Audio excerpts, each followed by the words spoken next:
नमस्कार. सखी सह्याद्री कार्यक्रमात सर्वांचं खूप मनापासून स्वागत. अक्षरांचे माझे हात असं म्हणणारी, त्या हातांनी स्वतःच्या जाणीवा आणि स्त्रीच्या जगण्यातल्या विविध जाणीवा मुखर करणारी, हे मुखर करणं स्वतःसाठी किती अपरिहार्य आहे ते जाणणारी आणि हे अपरिहार्यपणसुद्धा आपल्या कवितेतून आवर्जून व्यक्त करणारी संवेदनशील कवयित्री म्हणजे आजच्या आपल्या कार्यक्रमातली पाहुणी, लेखिका, कवयित्री, गीतकार, बालसाहित्यिक डॉक्टर संगीता बर्वे. संगीता, कार्यक्रमात तुझं खूप मनापासून स्वागत आहे. नमस्कार. डॉक्टर संगीता बर्वे फक्त महाराष्ट्रालाच नव्हे तर महाराष्ट्राबाहेरच्या सगळ्या मराठी बालजगताला बालसाहित्यकार म्हणून माहिती आहेत. त्यांच्या कविता विविध ठिकाणाहून आजही वाचल्या जातात, मुलांकडून त्या त्यांच्यापर्यंत पोचवल्या जातात. व्यवसायानं त्या डॉक्टर आहेत. जिथे वैद्यकीय सुविधा कमी प्रमाणात पोचलेल्या आहेत अशा वस्तीत त्यांचं स्वतःचं क्लिनिक होतं. बालकुमार साहित्य संमेलनाचं अध्यक्षपदही त्यांनी भूषवलेलं आहे. ग. पाटील, व्यंकटेश माडगुळकर, शांताबाई, इंदिरा संत, कुसुमाग्रज असे विविध नामांकित मान्यवरांच्या नावाचे पुरस्कार आणि राज्य शासनाचे अनेक पुरस्कार त्यांच्या मुकुटामध्ये, त्यांच्या साहित्य विश्वामध्ये नोंदवले गेलेले आहेत. संगीता, एक तुझा सगळा जर प्रवास बघितला तर तुझ्या व्यक्तिमत्वाला अनेक पैलू आहेत. मूलतः तू वैद्यकीय क्षेत्रातली आहेस, डॉक्टर आहेस, तुझा स्वतःचा दवाखाना होता, तू गीतकार आहेस, मूलतः कवयित्री आहेस, दुसऱ्या बाजूनी एक कलासक्त मनस्वीपणा जगणारं जे घर आहे, बर्व्यांचं घराणं, त्या घराण्यातली तू एक गृहिणी आहेस, सून आहेस. तुझ्या व्यक्तिमत्वाला खूप पैलू आहेत. त्यातली जवळची संगीता, तुझ्या गाभ्यापाशी असलेली संगीता कुठली असं तुला वाटतं? माझ्या मनात एक कवयित्री दडलेली आहे, कवी पण माझ्या मनामध्ये आहे. ज्या ज्या वेळी मी काही काम करत असते, म्हणजे आता समजा मी घरामध्ये स्वयंपाक करत असेल तर मी गृहिणी असते. ज्यावेळी मी माझ्या व्यवसायामध्ये वैद्यकीय सेवा देत असेल त्यावेळी मी डॉक्टर असते. किंवा आणखी कुठे मी मुलांची गप्पा मारत असेल किंवा त्यांना कविता सादर करत असेल त्यावेळी मी बालसाहित्यकार म्हणू आपण, ती असते. पण हे सगळं काम करत असताना ती भूमिका आपण निभावत असतो, ती मी अगदी समरस होऊन निभावते. पण मनामध्ये कुठेतरी एक कविता दडलेली असते, कवी पण दडलेलं असतं असं मला वाटतं. शब्दांवरचं तुझं प्रेम आणि शब्दाशी असलेली जवळीक तू कवितांमधून आवर्जून व्यक्त केली आहेस. अशा एखाद्या कवितेविषयी सांगशील? कसं होतं ना की आपण एक स्त्री म्हणून जगत असतो किंवा एक डॉक्टर म्हणून जगत असतो, तरी कुठेतरी आतमध्ये सतत ते मनन चिंतन सारखं चालू असतं आणि त्यातून काहीतरी शब्द आपल्या मनामध्ये उमलत असतात.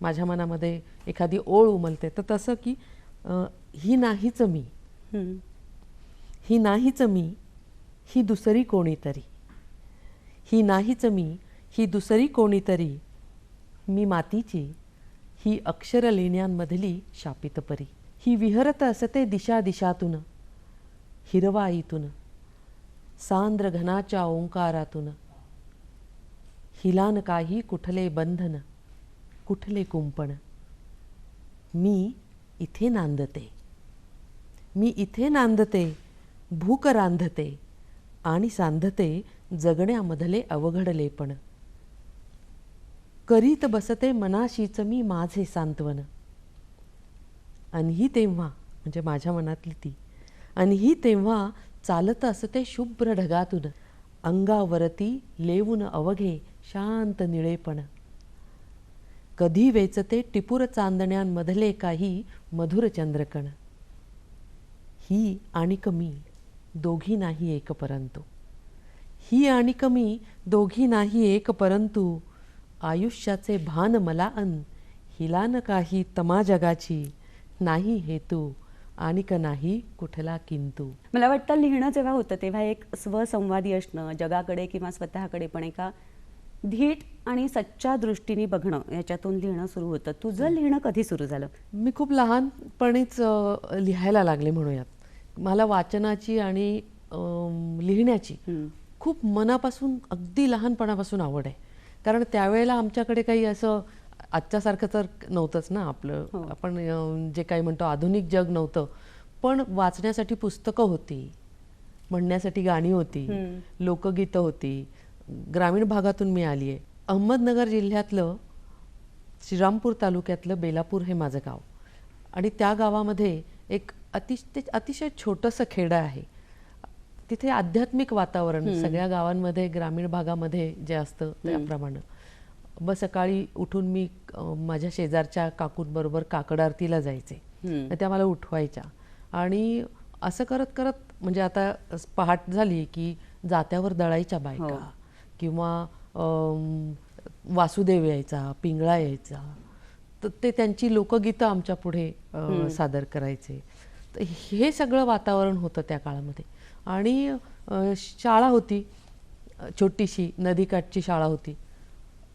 ते मी खूप वाचत असायचे सारखे, काही ना काही वाचत असायचे. आणि मला ना काय व्हायचं की दुसरीला मी होते ना, तर मला चौथीचं मराठीचं पुस्तक आवडायचं. अच्छा. म्हणजे मला त्यातली चित्र आवडायची छोटी छोटी. म्हणजे ती एक कविता होती आपल्याला भा. तांबेंची, या बालांनो या रे या, लवकर भरभर सारे या.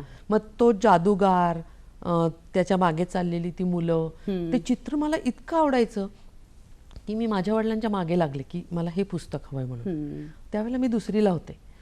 ज्यावेळेला मी चौथीला गेले त्यावेळी मी 5वी 6वीचं पुस्तक आणायचे. चौथीत असताना मला एक धडा होता ज्ञानेश्वरांवरचा आणि त्या धड्याच्या खाली 2 ओळी होत्या. चला आळंदीला जाऊ, ज्ञानदेवा डोळा पाहू. तर ह्या परिचित ओळी आहेत. त्यावेळेला मला ते खूप असं छान वाटलं आणि मग माझं सगळं ते वातावरण आणि तो धडा आणि त्यातलं सगळं ते वाचून मला काहीतरी सुचलं आणि मी असं लिहिलं की त्या 2 ओळींच्या खाली की चला आळंदीला जाऊ, ज्ञानदेवा डोळा पाहू, ज्ञानेश्वरांची ज्ञानेश्वरी, हैबतरावांची पायरी, देऊळवाडा मुख्य मंदिरं, ज्ञानेश्वरांची तेथे समाधी, समाधीवर डोके ठेवले, वारकऱ्यांना देव भेटले. तर हे मी असं लिहून असताना शाळेत चौथीत होते. आणि हे मी आमच्या वेळेला त्यावेळेला बोरू होता, बोरू शाईत दौत आणि त्या शाईमध्ये बुडवायचं तर बोरू. आणि मग मोठ्या कागदावर मी हे सगळं माझ्या हाताने छान लिहून काढलं आणि माझ्या बाईंना दाखवलं. ती कविता आहे वगैरे असं नाही माझ्या डोक्यामध्ये. मी आपलं हे बघा हे मी लिहिलं. तर ते म्हणे कसं काय लिहिलं? मी म्हटलं ते मला वाटलं मी लिहिलं. तू जे वाचत होतीस त्याच्यातला जो एक लईचा संस्कार होता तो आपोआप आलं. म्हणायचं होतं तुला ते कवितेच्या रूपातच आलं. म्हणजे माझे बाबा आणि आई मला सांगायचे की तू लहानपणी पाळण्यात असताना गाणं लागले की हातपाय हलवून खूप नाचायचीस आणि हसायचीस, म्हणून तुझं नाव आम्ही संगीता ठेवलं. तर ते तेव्हापासूनच होतं. बहुतेक ते लय आणि ताल मला त्यावेळेपासून ती आली आहे की काय माहिती नाही, पण नंतर सुद्धा मी पुष्कळशा कविता अशा आपोआप छंदोबद्ध लिहिल्या. म्हणजे खूप काही अभ्यास त्यावेळेला केला असं नाही, पण ज्यावेळेला नंतर अभ्यास करत गेले त्यावेळेला मला त्यातला आणखी गुढार्थ म्हणा, गर्भितार्थ म्हणा हे कळत गेलं. हे सगळं तुझं बालपण हे खूप उत्सुकता मनामध्ये दाटून आणणार आहे. या गप्पा आपण अशाच सुरू ठेवणार आहोत, पण घेऊया सध्या एक छोटीशी विश्रांती. छोट्याशा विश्रांतीनंतर सखी सह्याद्री या कार्यक्रमात पुन्हा एकदा सगळ्यांचं मनापासून स्वागत. लेखिका, कवयित्री, बालसाहित्यिक डॉक्टर संगीता बर्वे यांच्याशी आपण गप्पा मारतो आहोत. तुझं बालपण, कवितेच्या दृष्टीने तुझी झालेली जडणघडण याविषयी आपण बोलत होतो. तो काळ तुझा एका खेडेगावातला, तिथल्या वातावरणात वाढलेला होता. तिथून तू शहराकडे आलीस आणि एका वळणावरती वैद्यकीय क्षेत्र हे शिक्षणाचं किंवा कार्यक्षेत्र म्हणून तो निवडलंस. तर या क्षेत्राची निवड तू का केलीस आणि याच्यामुळे तुझ्या भावविश्वामध्ये, तुझ्या दृष्टिकोनामध्ये कोणते बदल झाले? मी त्यावेळी 7वीत होते आणि माझी बहीण 4थीत होती. तिचं नाव स्मिता. तिला घटसर्प झाला, डिप्थेरिया, आणि ती त्यामध्ये गेली. म्हणजे ती घरामध्ये मी बघत होते आणि तिचं कसं ते हळू सगळं डिटोरिएट होत गेलं ते बघितलं आणि नीट तिला अशी ट्रीटमेंट मिळालेली नव्हती. ते मी सगळं डोळ्यांनी पाहिलं आणि त्यावेळेला मी ठरवलं होतं मनाशी की मी होईन तर डॉक्टरच होईन, असं मी खूप मनाशी ठरवलं होतं. आणि त्या दृष्टीने मी अभ्यास पण करत होते. म्हणजे मी अभ्यासालाही लागले की डॉक्टर म्हटलं की अभ्यास खूप करावा लागतं असं त्यावेळेला सांगितलेलं होतं. तर मी लहानपणापासून मला ती अभ्यासाची सवय लागली होती. आणि एक असं झालं की BJ मेडिकलला मला जाण्यासाठी ते मार्क्स नाही पडले तेवढे, पण मी आयुर्वेदाला ॲडमिशन घेतली आणि वैद्यकीय सेवेकडे वळले. हा अभ्यासक्रम शिकत असताना तेव्हाही तू वेगळ्या पद्धतीच्या काही कविता लिहिल्यास. म्हणजे जसं संत साहित्याच्या प्रभावाने वेगळं लिहिलं गेलं तसं हे जे एक वेगळं जग दिसलं त्यांनी वेगळ्या कविता लिहिल्या गेल्या आणि त्या खूप वाचतही होतीस तू तुझ्या कार्यक्रमांमधून. तर हे बदललेलं दृष्टिकोन आणि जगणं कसं होतं? वैद्यकीय क्षेत्रामध्ये अनुभव खूप येतात डॉक्टर म्हणून. मी ज्या वसाहतीमध्ये काम करत होते त्या वसाहतीतल्या बायका अत्यंत गरीब कष्टकरी बायका होत्या आणि त्यांची प्रत्येकाची एक एक वेगळी कथा होती, एक एक व्यथा होती. आणि या बायका मला अत्यंत मनमोकळेपणानं त्या सांगत असत. माझं मन अत्यंत संवेदनशील असल्यामुळे मी खूप बारकाईनं ते ऐकत असे आणि त्यांना मदतही करत असे.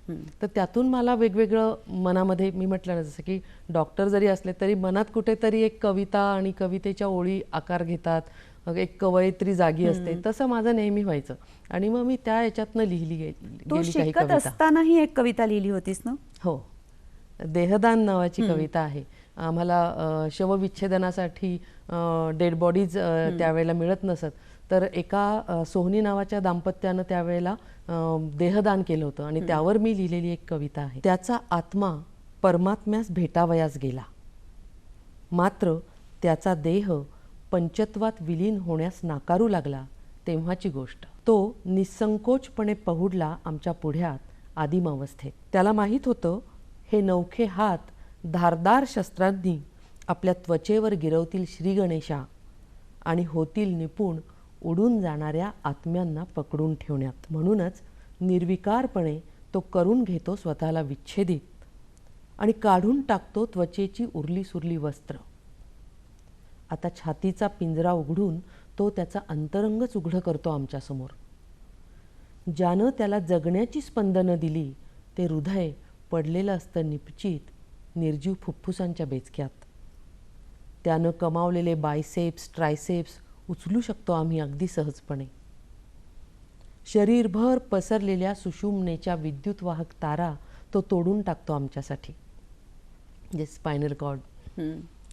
त्याचा प्रत्येक अवयव होत जातो ओळखीचा, हाताळला जातो सूक्ष्मपणे आणि निघून जातात दिवसचे दिवस त्याच्या मेंदूवरील खंडांचे अक्षांश रेखांश मोजण्यात. आता तो विखुरलेल्या अवस्थेत फॉर्मेलिनच्या बरण्यातून पाहतो आमच्या शुभ्र कोटांकडे काहीशा उत्सुकतेने. आणि बरणीतला त्याचा उसवलेला हात अजूनही तसाच आशीर्वादाच्या पोजमध्ये. हे सगळं शिकून या संवेदनांसहित तू गरीब वस्तीमध्ये काम करायला आलीस, जसा मगाशी तू उल्लेख केलास, आणि तिथे अनेक स्त्रियांचं जगणं तुला दिसलं. मग त्या जगण्यामुळे एक स्त्रीत्वाची, स्त्रीच्या वेगळ्या जगण्याची, तिच्या मागण्यांची, तिच्या समस्यांची जी जाणीव झाली, त्यांनी आणखी काही वेगळं वळण घेतलं तुझ्या कवितेने? त्या वसाहतीनं मला खूप काही शिकवलं. इतक्या स्त्रिया, त्यांचं इतकं कष्टकरी जगणं आणि इतकी दुःख असू शकतात आणि या दुःखामध्येही ही स्त्री इतकी कणखरपणे आणि खंबीरपणे व्यक्त होऊ शकते, हेच खूप मोठं मला त्या बायकांमध्ये दिसत होतं, मोठा गुण दिसत होता. आणि आपोआप तो माझ्यामध्ये आत्मसात होत होता की अरे ह्या जर अशा स्थितीमध्ये अशा जगतायत तर आपल्याला बरं मिळतंय, खायला प्यायला 2 वेळचं जेवायला मिळते, आपण कितीतरी चांगले आहोत. ही भावना माझ्यामध्ये कायम नेहमी असते. आता तर ती कविता आहे माझी, एक चेहरे नावाची कविता आहे. तिथल्या भेटलेल्या बायका, आणि हे सगळे चेहरे खरे आहेत, म्हणजे योगायोग नाही किंवा त्यांना झालेला जो आजार आहे तोही योगायोग नाही, अगदी वास्तव जे आहे ते मी माझ्या कवितेतनं मांडलेलं आहे. मोरेला ब्रेन ट्यूमर डिटेक्ट झालेला सांगवत नाही, प्रश्न 80,000चा असतो. मोरेची बायको कड आवरत म्हणते, डॉक्टर सांगा ना ऑपरेशन करावं लागणार नाही म्हणून. त्यांना समजावताना त्यांचे चेहरे पाहवत नाहीत. पिंगळे 5 पोरांचं लेंढार सावरीत दवाखान्यात येते. दवा न ग, लहान्याला टोपडं आणि स्वेटर मिळालं तर द्या. या घरच्या कोथिंबिरीच्या 4 काड्या घ्या. तिच्या भावनेला नाकारावं असं मला कदापिही वाटत नाही. कदमची बायको फरशीवरच लोळण घेते. बाई आता सहन होत नाही, तो कुऱ्हाड घेऊन माराया उठतो. दूरच्या आश्रमात पोरीसकट तिची सोय होते तेव्हा माझा सुटकेचा निश्वास तांबारलेल्या कदमच्या लक्षात येत नाही. नवऱ्यानं टाकलेल्या मायाला 3ऱ्यांदा गर्भ राहतो. समजुतीच्या 4 गोष्टी तिला अजिबात आवडत नाहीत. समाच्या हुशार अनवाणी पोराला नवी कोरी चप्पल बक्षीस देताना त्याच्या डोळ्यात उठलेली चमक फार काही केल्याचं समाधान मिळू देत नाही. जाचाला कंटाळलेल्या चंद्राचा लटकलेला देह तर काळजावरनं पुसता पुसला जात नाही. इथली संध्याकाळ रोज येते झिंगत. इथली संध्याकाळ रोज येते झिंगत. या अर्धपोटी बायकांना ती नीट सावरताही येत नाही. रात्री गरगरणाऱ्या पंख्याबरोबर हे चेहरेही फिरू लागतात डोळ्यासमोर. रात्री गरगरणाऱ्या पंख्याबरोबर हे चेहरेही फिरू लागतात डोळ्यासमोर जेव्हा माझा मऊ बिछाना मला सुखाची झोप घेऊ देत नाही. माझा मऊ बिछाना मला सुखाची झोप घेऊ देत. तू अनेक जे कविता वाचनाचे कार्यक्रम करायचीस, काही तुझ्या समकालीन कवींबरोबर करायचीस, त्याचं कारण हेच आहे का ग की लिहून पुरणार नाहीये, एका पुस्तकामध्ये बंदिस्त होऊन पुरणार नाहीये, तर समोर लोकांच्या बसून वाचायला पाहिजे. आणि त्या समोरासमोरच्या देवाणघेवाणीमधून तुला काय मिळालं असं मागे वळून बघताना वाटतंय? त्यावेळी ना मी कविता असे सादर करत होते, स्पर्धांमध्ये वगैरे भाग घेत होते. किमया नावाची फर्ग्युसनला स्पर्धा होती आणि त्यात असं जाहिरात आली होती की गोल्ड मेडल मिळेल म्हणून, असं सुवर्ण पदक स्पर्धा. आणि मी ते वाचून मी तिथे गेले आणि एक कविता सादर केली. माझ्या छोट्या मुलीला घेऊन दिवसभर मी तिथे इकडे तिकडे बघत होते, ऐकत होते आणि मला पहिलं सुवर्ण पदक मिळालं, पहिलं बक्षीस मिळालं. त्यावेळेला मला ना माझी मैत्रीण भेटली तिथे, एक संजीवनी बोकील, जी आज ज्येष्ठ कवयित्री आहे, मान्यता प्राप्त कवयित्री आहे. तर तिनं मला विचारलं की असं असं आपण एक कार्यक्रम करूया का, कॅलिडोस्कोप नावाचा कार्यक्रम आम्ही करतोय, तू येशील का त्याच्यामध्ये? तर मी पाहिला होता तो कार्यक्रम आधी आणि मी तिला हो म्हटलं. तर मी, संजीवनी बोकील, संदीप खरे, संदीप अवचट, आम्ही 4 जण हा कार्यक्रम करत असू. याचे जवळजवळ आम्ही महाराष्ट्रात 200 प्रयोग केले, 200च्या वर कार्यक्रम होता. हो, आणि खूप आवडायचं लोकांना आणि मला सुद्धा ते खूप आवडायचं, कारण समोर सादरीकरण करायला मिळायचं आपल्याला. आपली कविता कोणीतरी ऐकतंय, चांगल्या जाणीवेनं चांगली दाद देत आहे, ही खूप मोठी गोष्ट मला वाटायची. आणि कुठेतरी त्या वैद्यकीय सेवेतून, त्या टेन्शनमधून, घराच्या टेन्शनमधून बाहेर पडून कुणीतरी मित्रमैत्रिणी भेटतायत, आपल्याला दाद देत आहेत, ही खूप मोठी गोष्ट वाचायची मला. आणि त्या समोर जेव्हा काही सादर करतो तेव्हाचा ठसा इतका महत्त्वाचा असतो की आज तू संजीवनी ताई किंवा संदीप खरे यांचं नाव आठवल्याबरोबर जे कार्यक्रम आठवतात त्याच्यामध्ये हे कार्यक्रम आणि त्यामध्ये वाचलेल्या कविता या आज जशाच्या तशा अनेकांना आठवत असतात. तुझ्या या प्रवासाविषयी आणखीन उत्सुकता आहेच, पण घेणार आहोत एक विश्रांती.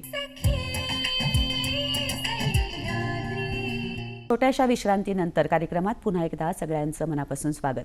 कवयित्री डॉक्टर संगीता बर्वे यांच्या काव्यविषयक जाणीवा, त्यांचं सामाजिक भान आणि त्यांचे व्यक्तिगत विचार याविषयी आपण त्यांच्याशी गप्पा मारतो आहोत. संगीता, वैद्यकीय क्षेत्रात आल्यामुळे तुझी कविता कशी बदलली आणि वास्तवाचं भान स्वतःला आणि लोकांना देण्याच्या वळणापर्यंत कशी आलीस याविषयी आपण बोलत होतो. याच्यानंतर मला एक स्त्री म्हणून तुला प्रश्न विचारायचा आहे की हे सगळं झाल्यानंतर अपरिहार्यपणे लग्नाचा एक टप्पा आयुष्यात येतो. तुझं लग्न झालं आणि तू पुण्यातल्या एका वलयांकित, नामांकित संगीत ज्यांच्या घरात आहे अशा बर्वे घराण्यामध्ये आलीस. म्हणजे पंडित पद्माकर बर्वे, मालती पांडे बर्वे, तुझे जोडीदार राजीव बर्वे, हे सगळे गायनाच्या क्षेत्रामध्ये नाव असलेले आणि रसिकांपर्यंत त्यांच्यासाठी आदराचं स्थान असलेले लोक होते. तर या घरात आल्यावर तू तुझ्या शब्दांची, कवितेची, तुझ्या जाणीवांची स्वतंत्र ओळख करून डॉक्टर संगीता बर्वे कवयित्री आणि बालसाहित्यिक अशी ठळक ओळख निर्माण केलीस. पण हा जो एक प्रवास आहे तर तो खरंच साधा सोपा सहज एवढा होता की संगीता लग्न होऊन आलेली आधी बुजली आणि मग तिने स्वतःला शोधलं आणि तिने स्वतःची ओळख निर्माण केली, असं झालं? नक्कीच नक्कीच. एकतर माझे सासरे पंडित पद्माकर बर्वे, त्यांनी मी डॉक्टर आहे आणि कविता लिहिते म्हणून त्यांनी मागणी घातली मुलासाठी आणि आमचं लग्न झालं. पण नंतर हे जे काही तू म्हणतेस तसं वलयांकित घराणं वगैरे, तर त्या याच्यात मी खरोखर खूप बुजून गेले आणि स्वतःला शोधण्यासाठी मी तडफडू लागले अक्षरशः. म्हणजे बाप रे, कसं कसं होणार आपलं, कारण वैद्यकीय सेवा तर मी करते, पण घरातलं सगळं काम, घरामध्ये येणारे मोठी मोठी लोक, त्यांच्यासाठी सगळं करणं, उभं राहणं, हे मला त्या वयामध्ये खूप केलं मी. आणि पण कुठेतरी ती घुसमट, ते दबलेपण जरी माझ्यात असलं तरी ते माझं कवितेतून व्यक्त झालं, हे महत्त्वाचं आहे. काम करत होते पण मनात माझ्या कविता कशी आकार घेत होते ते सांगते तुला. की मी असं लिहिलं त्यावेळी की मी हरवले आहे. बरं. मी हरवले आहे उष्टावलेल्या कपांच्या विखुरलेल्या पसाऱ्यात. मी हरवले आहे उष्टावलेल्या कपांच्या विखुरलेल्या पसाऱ्यात, कोंबून ठेवलेल्या कपड्यांच्या ढिगाऱ्यात, तार स्वरात किंचाळणाऱ्या पोरीच्या बाळभुकेत मी हरवले आहे. मी हरवले आहे संसाराच्या रामरगाड्यात, जेवणं, औषधं, पथ्य पाण्यात मी हरवले आहे. मी हरवले आहे याचे कुणाला दुःख नाही. मी सापडावे असे कुणाला वाटत नाही. मी हरवल्याची जाहिरात देऊन देखील काही उपयोग नाही, कारण मला शोधण्यासाठी देखील मलाच कष्टावं लागेल. कदाचित सापडेनही मी मला, कदाचित सापडेनही मी मला, पण तोवर उशीर नसेल ना झाला, असं मी माझ्याच मनाला सांगून कुठेतरी ते वहीमध्ये गुपचूप लिहून ठेवत असे, सारखं लिहित असे. आणि मुख्य म्हणजे एक माझ्या मनातलं कॅथार्सिस होतं हे, की ते सगळं कवितेतून उमटत होतं. जे काही मला जे वैयक्तिक टेन्शन्स येत होते, जे घुसमटलेपण होतं, जो दबाव होता, तो सगळा माझा दबाव त्या कवितेतून मोकळा होत होता. आणि अशाही कविता माझ्याकडून त्यावेळी खूप लिहिल्या गेल्या. मृगतृष्णा हा तुझा पहिला संग्रह आला आणि त्यानंतर कविता संग्रह येण्याचा एका पाठोन एक प्रवाह तो सुरूच राहिला. तर कविता संग्रहित करावी असं तुला कधी वाटलं? तुला वाटलं का कुणामुळे वाटलं? आणि हा प्रवास कसा आहे सगळा? म्हटलं खूप लिहित होते मी आणि लिहून ठेवत होते. कवितेचे हे कार्यक्रम कॅलिडोस्कोप सारखे सुरू होते आणि त्यातून ती कविता रसिकांसमोर येत होती. त्यांना ते आवडतीये हेही मला कळत होतं. या कार्यक्रमाच्या अंतर्गत एका भरतनाट्य मंदिरमध्ये मी एक कार्यक्रमामध्ये कविता वाचायला गेली असताना मला शांताबाई भेटल्या, शांता शेळके. आणि मी त्यांना नमस्कार केला आणि म्हटलं मी कविता लिहिते, माझं नाव संगीता बर्वे. तर त्या म्हणाल्या, अगं मी वाचते तुझ्या कविता. तर मला खूप छान वाटलं, कारण दिवाळी अंकांमधून मी कविता पाठवत असे आणि त्यांचं लक्ष असायचं. म्हणजे तर त्यांनी मला घरी बोलावलं. मी त्यांच्याकडे गेले आणि नंतर जातच राहिले, त्या मला बोलवत राहिल्या. आणि त्यांनी मला उद्युक्त केलं की संगीता, तुझ्या खूप कविता छान आहेत, सगळं मला आवडतात, तर आपण याचा एक संग्रह करू. आणि मग पद्मगंधा प्रकाशनाकडे तो संग्रह त्या बोलल्या आणि तो मृगतृष्णा हा संग्रह साकार झाला. त्यानंतरचा जो प्रवास आहे तुझ्या कविता संग्रहांचा, त्यावर एक दृष्टिक्षेप तुझ्या नजरेने टाकणं. तर नंतर मग असंच लिहित लिहित गेले आणि 2006-07 मध्ये म्हणजे आश्चर्य वाटेल, महानोरांचा फोन आला. नाधो महानोर घरी आले माझ्याकडे आणि त्यांनी माझ्या सगळ्या कविता वाचल्या, त्या निवडल्या आणि त्या कविता पॉप्युलर प्रकाशनाकडे मी पाठवल्या होत्या. त्यावरून ते आले होते आणि त्यांनी सांगितलं की संगीताचा संग्रह काढा तुम्ही. आणि त्यांचाही यायचा होता, पण त्या म्हणाल्या आधी हिचा काढा. आणि रामदास भटकळ सर माझ्याकडे घरी आले, अस्मिता मोहिते आल्या पॉप्युलर प्रकाशनाच्या. आणि त्यानंतर दिवसाच्या वाटेवरून हा माझा दुसरा संग्रह 2006-07 मध्ये साधारण आला. आणि आता तुझ्या संपादित कवितांपर्यंत हा प्रवास आलेला आहे. म्हणजे जे एक खूप आनंदाचे किंवा कृतार्थतेचे जे क्षण म्हणतो की आपण केलेलं काम आहे त्याची मान्यवरांनी, समीक्षकांनी दखल घेणं आणि या सगळ्यातून वेधक कविता येणं, त्या संग्रहाबद्दल काय सांगशील? त्याची निवड कशी झाली त्या कवितांची? अंतरीच्या गर्भी हा माझा संग्रह, निवडक कवितांचा संग्रह, तो संपादित केला. ही खूप मोठी गोष्ट कोणी केली असेल तर आपले पासपोर्ट अधिकारी अनंत ताकवाले सर यांनी. त्यांनी तो संपादित केला. ते मराठी घेऊन IPS झालेत आणि त्यांना मराठीची आणि मराठी कवितेची अतिशय आवड. मी सहज म्हणून पासपोर्ट ऑफिसमध्ये गेले आणि त्यांना कळलं की मी कविता लिहिते. मला म्हणाले की मला कविता वाचायला द्याल का? तर माझ्याकडे पुस्तकं शिल्लक नव्हती आणि मी त्यांना झेरॉक्स कॉपीज दिल्या. तर ते म्हणाले की अरे बापरे, म्हणजे रसिकांसमोर या आता परत येणार पण नाही, तुमच्याकडे एक झेरॉक्स घेऊन तुम्ही असं फिरताय, मला हे आवडेल करायला, मी हे संपादन करतो. आणि त्यांनी त्यात खूप मोठं लक्ष घातलं आणि ज्योत्स्ना प्रकाशनाचे मिलिंद परांजपे सरांनी दोघांनी लक्ष घालून त्यांनी त्या प्रकाशनातर्फे हा संग्रह प्रकाशित केला. अशा स्वतःच्या कुठल्या कविता तुला महत्त्वाच्या वाटतात? ती नावाची कविता आहे की आजच्या काळामध्ये स्त्री कशी स्वतःला व्यक्त करतेय किंवा काय करतेय मनात. मग गृहिणी स्त्री, ज्या वेळेला मी या गृहिणी स्त्रियांकडे बघते त्यावेळेला काय वाटतं ते मी या कवितेतून व्यक्त केलंय. की ती बोलत नाही गॅट करारावर किंवा नक्षलवाद्यांच्या विघातक कारवायांवर किंवा भारतातल्या व्यूहात्मक रचनेशी बुश भेटीत होणारा अणुकरार फायदेशीर आहे किंवा नाही यावर. ती नाही घालत वाद नोबेल पारितोषिक कोणाला मिळाले यावर. व्यक्त करत नाही कुठलीही प्रतिक्रिया कवीला ज्ञानपीठ मिळाल्यावर. ती फक्त उंचावते भिवया कानावर पडल्या स्त्रीवादी कविता तर. तस्लिमाच्या नष्ट मेयर नष्ट गद्य अनुभवातून गेलेली असतेच तीही कधी ना कधी. तरीही बोथट होत गेलेल्या तिच्या जाणीवेपर्यंत पोचत नाही कुठलाच वैश्विक विचार. ती विचार करते ती विचार करते मूल शाळेतून आल्यावर खायला काय करावं. जेवणाला रात्रीच्या कोबी चिरावी की फरसबी. कुंडीतल्या रोपांना पाणी घालत ती गुणगुणते स्वतःशी. स्वतःची करमणूक स्वतःच करते जमेल तशी. दुपारच्या सिरियल्स वामकुक्षी किटी पार्टी शॉपिंग भिशी रमून जाण्याचा प्रयत्न करते. गॅस सिलेंडर पुन्हा महागणार म्हणून संयत चीड व्यक्त करते. ऑस्करसाठी गाजलेला चित्रपट ती निवडत नाही काहीच. ती भाजीसाठी मेथी गवार निवडते. कणिक तिंबते फोडणी घालते चटणी करते नव्हे. तिला अस्वस्थ करणाऱ्या विचारांचे ती चूर्ण चूर्ण करते. कुटुंबाच्या आयुष्याला चव आणता आणता स्वतः बेचव होऊ नये म्हणून तिच्या परीनं झगडत राहते. स्वप्नांच्या बिया पेरत चालत राहते. तेव्हा तिच्या ओंजळीत काय उरते. तिच्या ओंजळीत काय उरते. संगीताच्या कवितांबरोबर स्वतःला असंच आपण पुन्हा जोखणार आहोत, पण एका छोट्याशा विश्रांतीनंतर.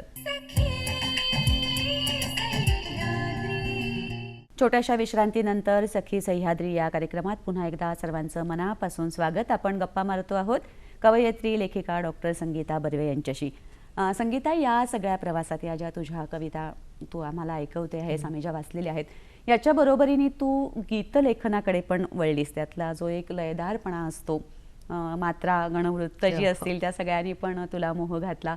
अभंग लिहिलेस, भक्तिगीतं लिहिलीस, आकाशवाणीसाठी खूप गाणी लिहिलीस. आत्ता नुकत्याच आलेल्या धर्मवीर या चित्रपटासाठी सुद्धा तू गाणं लिहिलेस. तर तुझ्यातला हा गीतकार म्हणून जो प्रवास आहे तो कसा सुरू झाला, तो कसा चालू आहे? लहानपणापासून असं मला छंदात लिहिण्याची एक सवय होती, आवड होती, आपोआप यायचं ते.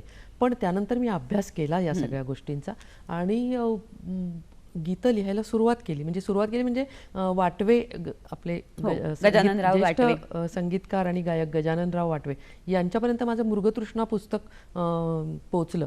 राजीवनं ते नेऊन दिलं त्यांना. ते कारण ते म्हणाले तुझी बायको फार छान कविता करते असं ऐकलं. तर ते त्यांच्याकडे शिकायला जायचे. तर ते म्हणाले मी तुम्हाला देतो तिचा संग्रह. वाटवेंना माझा संग्रह अतिशय आवडला. त्यांनी माझ्या 5 कॉपीज विकत घेतल्या आणि त्या 5 कॉपीज वेगवेगळ्या संगीतकारांना दिल्या. त्यात यशवंत देवांना सुद्धा त्यांनी एक कॉपी दिली त्यातली आणि त्यांनी काही चाली त्यात लावल्या. मग वाटवेंची आणि माझी अतिशय चांगली दोस्ती झाली.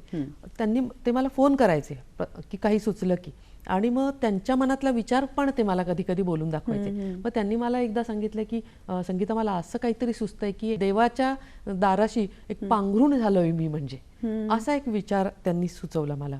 तर असं काहीतरी मला सुचतंय, मला नीट काही सांगता येत नाहीये, पण माझ्या मनामध्ये हा आलेला विचार येतो, विचार मी तुला आहेत. सांगितला. तर त्यांनी सांगितलं की माझ्या डोक्यात ते सुरूच व्हायचं, म्हणजे मला ते रात्रंरात्र झोप यायची नाही. आणि मग मी डोक्यात माझ्या ते सारखं तेच. मग मी ते लिहिलं की माझ्या देहाची घोंगडी तुम्हा मोहर अंथरली, बसा इटू राया तुम्ही, मांडी घाला खिनभरी. म्हणजे विठ्ठलाजवळ एक ग्रामीण भागातला वारकरी काहीतरी मागतोय, काहीतरी म्हणतोय, त्याच्याशी संवाद साधतोय, असा एक विचार माझ्या मनामध्ये आला. आणि मी ते काव्य म्हणा, गीत म्हणा लिहिलं. आणि अण्णांनी त्याला अतिशय सुंदर अशी चाल लावली. मग त्यांनी माझ्या पुष्कळ रचनांना चाली लावल्या. आणि असंही आम्ही दोघांनी मिळून बरंच काही काम केलं. आणि आकाशवाणीसाठी स्वरचित्र केली. सचिन इंगळे, नरेंद्र भिडे, आशिष मुजुमदार, आताचा नीरज करंदीकर, किंवा आता जे धर्मवीरचा तू उल्लेख केलास ते अविनाश विश्वजित, या लोकांनी माझी खूप गाणी केली. म्हणजे त्यांना माझी आपोआप ती कविता पोचत होती, कुठे ते ऐकत होते आणि ते स्वतः माझ्याकडे यायचे. मी कधी गेले नाही त्यांच्याकडे, ते स्वतः यायचे आणि मग आम्हाला हे लिहून देशील का, असं करूया का, असं ते विचारायचे. स्वरचित्रच्या कविता आकाशवाणीनं माझ्यासाठी निवडल्या.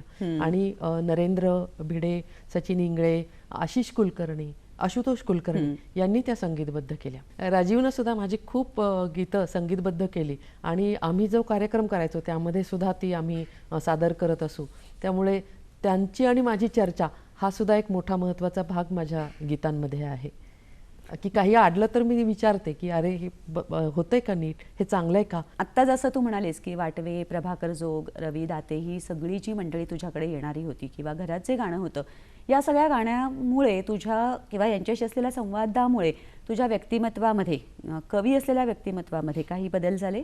नक्कीच खूप बदल झाले. कारण जेव्हा आपल्या संपर्कात अशी मोठी माणसं येतात की जी काही एक चिंतन करत असतात, विचार करत असतात, कलेबद्दलचा विचार असतो, तो विचार नकळतपणे आपल्यामध्ये तो झिरपत असतो. आणि या माणसांचं जगणं कसं आहे हे पण आपण पाहत असतो. आपोआप तो मी कवितेच्या त्या डोहामध्ये बुडत गेले खरं सांगायचं तर.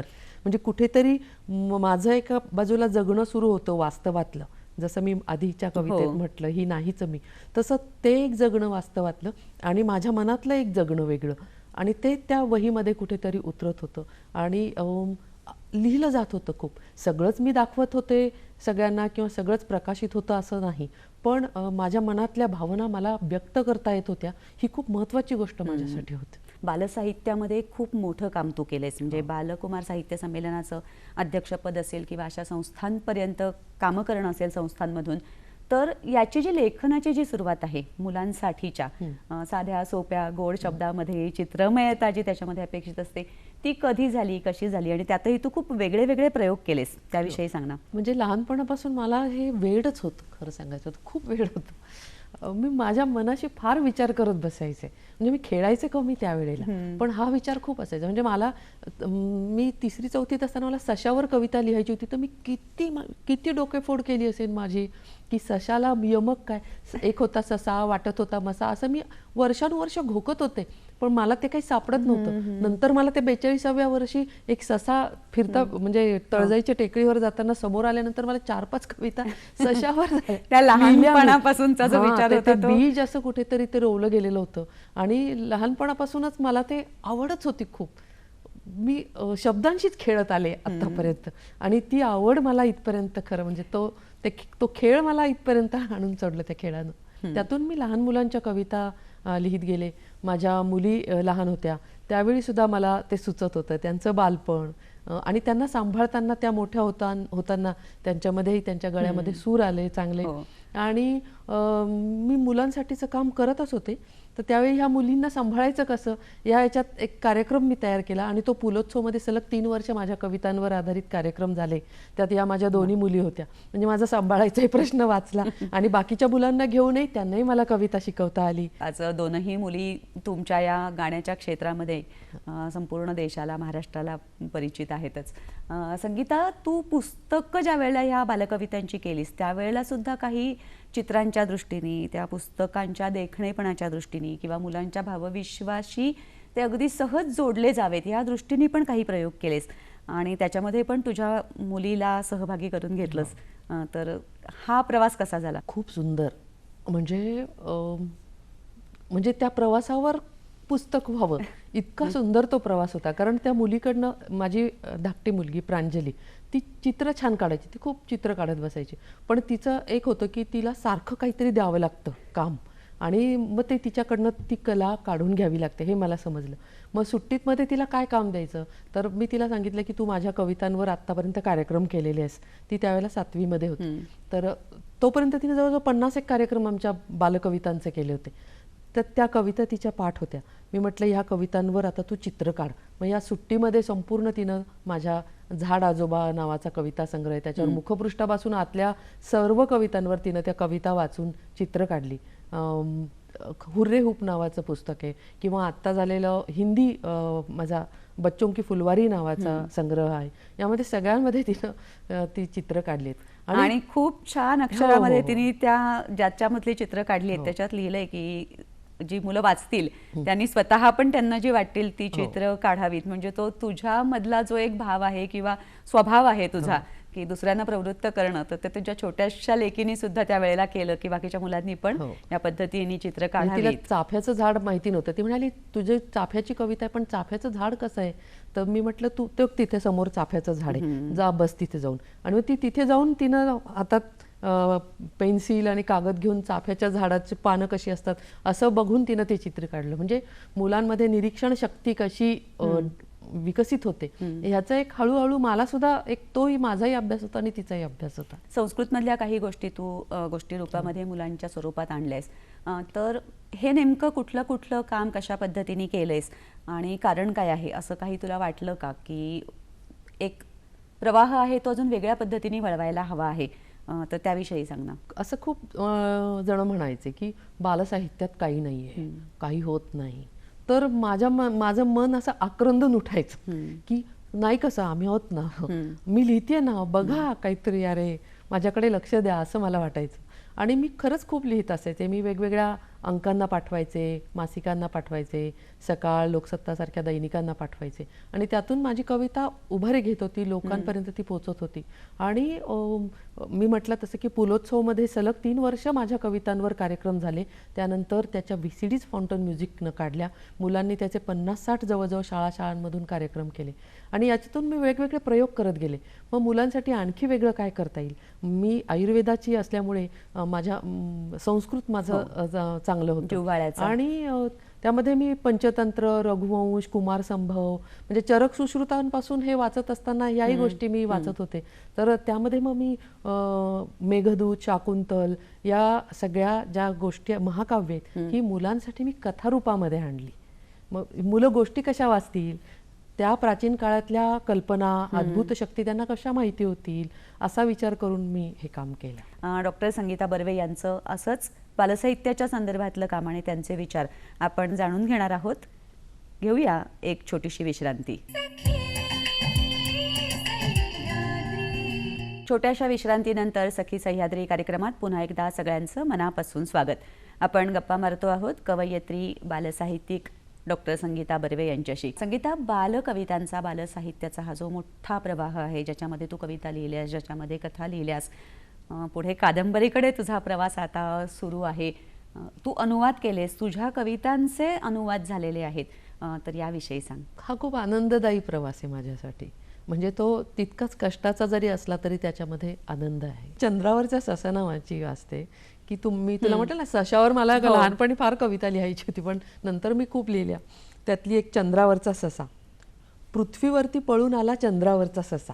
लहानपणी आपल्याला सांगायचे चंद्रावर ससा असतो. पृथ्वीवरती पळून आला चंद्रावरचा ससा, करमत नाही तिथे म्हणे, एकटा राहू कसा. इथे मस्त काळी माती, जंगल हिरवगार, प्यायचं पाणी सुद्धा किती गोड निळशार. चंद्रावरती काहीच नाही, नुसती दगड माती, डोलत नाहीत इथल्यासारखी मऊ गवत पाती. मागे एकदा भेटला होता नील आर्मस्ट्रॉंग, त्याच्याकडून ऐकलं होतं पृथ्वीवरचं सॉंग. माझी पृथ्वी गात होता नुसता, अहो त्यानं मला खायला दिला गोड बदाम पिस्ता. इथून जाताना मी आता माती नेईन थोडी, ससा म्हणतोय, इथून जाताना मी आता माती नेईन थोडी, शिवाय काही रोपं देखील, गाजर, कोबी, काकडी. सोबत घेऊन जाईन म्हणतो इथले काही मित्र, कारण तो एकटाच आहे ना तिथे.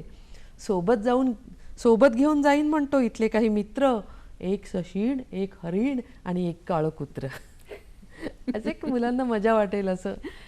तुझ्या घरातली जी गायकी आहे मालतीबाई पांडे यांनी जे एक भावगीतांचा एक परिसस्पर्श म्हणतो आपण रसिकांना जो दिला, पंडित पद्माकर बर्वे, राजीवजी, ह्या सगळ्यांमधला जो एक जिवंतपणा आणि जातीवंत अस्सलपणा आहे तो आज प्रियांका वारसा पुढे चालवते आहे. ती महाराष्ट्राला आणि संपूर्ण देशाला तिच्या उत्तम सुरांनी आणि गायकीने परिचित आहे. प्रांजली वेस्टर्न गायनाकडेही वळलेली आहे आणि आता तुम्ही एक शब्द सूर बरवे हा कार्यक्रम करता. तुझ्या लेकी मालतीबाईंची गाणी सुद्धा नव्याने लोकांसमोर आणतायत. तर या सगळ्याबद्दल एक गृहिणी म्हणून, आई म्हणून, कलाकार म्हणून तुला काय वाटतं? एक जबाबदारीचं भान आहे. हे पुढे न्यायचं आहे, ही कला लोकांसमोर आणायची आहे असंही वाटतंय. ती आणखी चांगल्या प्रकारे पोचावी असं वाटतंय आणि त्यासाठी आम्ही सगळेजण प्रयत्नशील असतो. म्हणजे शब्दसूर बर्वे हा कार्यक्रम मी, राजीव, प्रियांका आणि प्रांजली असे 4 जण मिळून आम्ही वेगवेगळ्या ठिकाणी, अनेक ठिकाणी आम्ही चांगल्या मोठमोठ्या व्यासपीठांवर सादर केलेले आहेत. आणि आमच्या या कामाची दखल घेऊन गानवर्धन संस्थेनं नुकताच आम्हाला महाराष्ट्रातला पहिला कलावंत कुटुंब पुरस्कार प्रदान केलेला आहे. आणि हे खूप पुढे चांगलं व्हावं, मुली चांगल्या शिकाव्यात. त्यांनी म्हणजे त्या जरी पुढे गेलेल्या असल्या तरी एक अभ्यास म्हणून त्यांनी सतत यामध्ये काम करत राहावं. अभ्यासूपणाने जसं कलावंत हा कायम विद्यार्थी साधक असतो, एक साधक म्हणून ती तपश्चर्या असते. ही काही साधी गोष्ट नाही. सहज दिसायला छान दिसतं सगळं, पण त्याच्यामागे खूप मोठी मेहनत असते, कष्ट असतात आणि खूप त्रास सहन केलेला असतो खरं तर.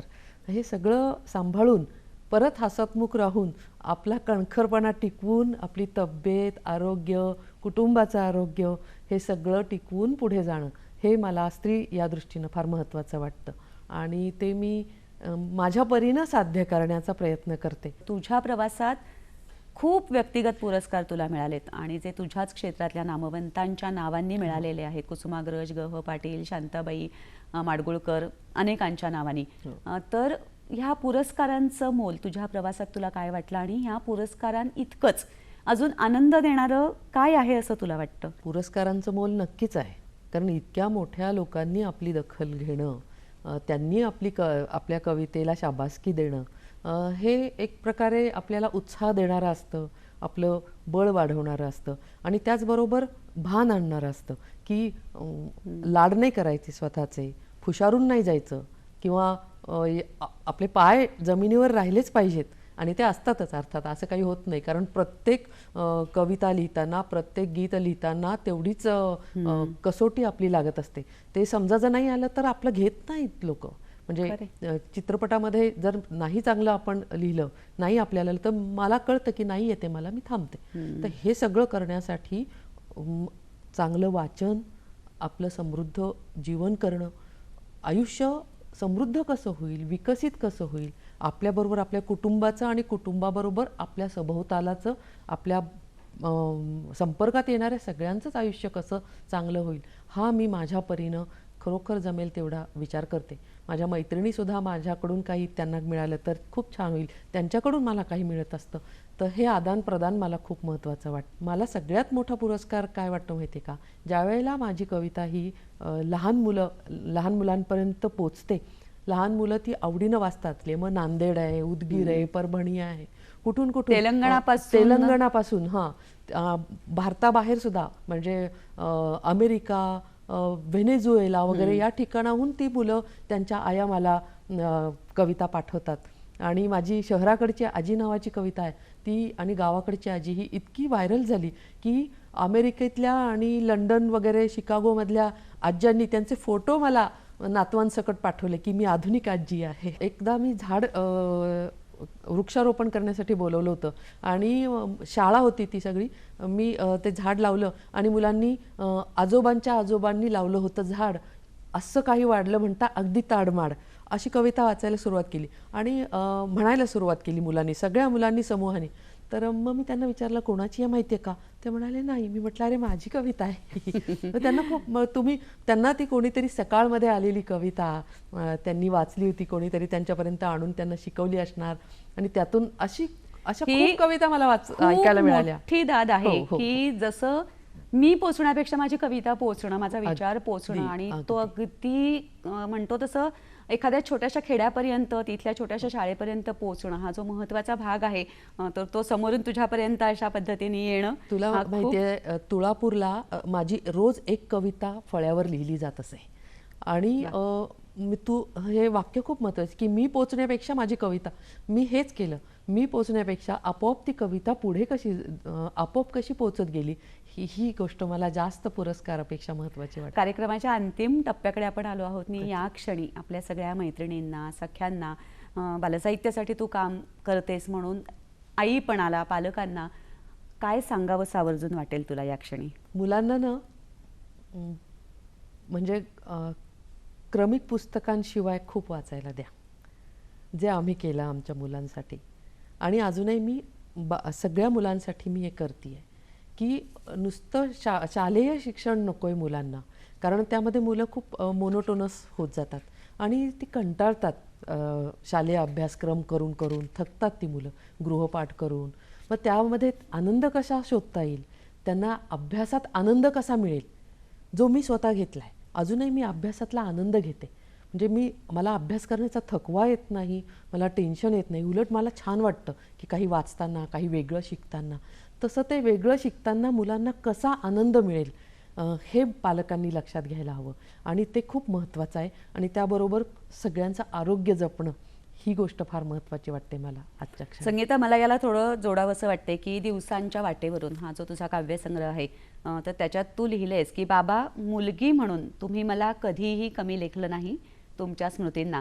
तर मला आपल्या सगळ्या प्रेक्षकांना सांगावंसं वाटतं हे आवर्जून सखी सह्याद्री या कार्यक्रमामधून की आपल्या मुलीला मुलगी म्हणून वेगळं न लेखता तिच्या आकांक्षांचं जे अवकाश आहे, तिच्यामधले जे गुण आहेत त्याला वाव दिला तर संगीता बर्वे यांच्यासारखी एक वेगवेगळे अनेक पैलू व्यक्तिमत्वामध्ये असलेली मुलगी, स्त्री घडू शकते. ती स्त्री जेव्हा व्यक्त होते तेव्हा आपल्याला माहिती, आपण आता अनेक कविता ऐकलेल्या आहेत की अनेक महत्त्वपूर्ण विचारांची, संवेदनांची रुजवण आपल्या समाजामध्ये होऊ शकते आणि दिव्याने दिवा लागतो. तसं विचाराच्या सोबत विचार घेऊन आपण खूप पुढे जाऊ शकतो.